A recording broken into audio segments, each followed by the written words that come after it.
Se vam je že kdaj zgodilo, da ste naleteli na sogovornika, ki je bil bolj redko beseden, ni povedal tistega, kar bi želeli, ali pa se vam je zdelo, da kaj skriva in ne pove. Na Pogajalski akademiji bomo govorili o različnih tipih in vrstah vprašanj, predvsem o tem, kako postavljati odprta vprašanja, da sogovornik pove kaj več. Obstaja pa ena tehnika, ki se ji reče povzemanje. Povzemanje je tehnika, ki je pravzaprav zelo preprosta, pa jo premalokrat uporabljamo.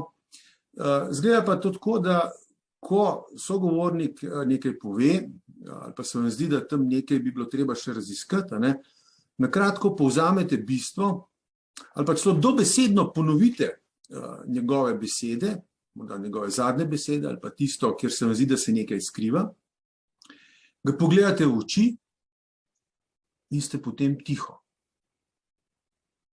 Ker tišina je ena zelo močna oblika psihološkega pritiska in velika verjetnost je, da bo sogovornik začel govoriti, da bo nekaj povedal v tisti temi, ki vas zanima, ali da bo okleval in kaj vam bo povedal, način, kako vam bo povedal, vam bo dalo vedeti, kako nadaljevati pogovor in kje se morda skriva informacija, ki jo želite dobiti. Več o tem pa na Pogajalski akademiji.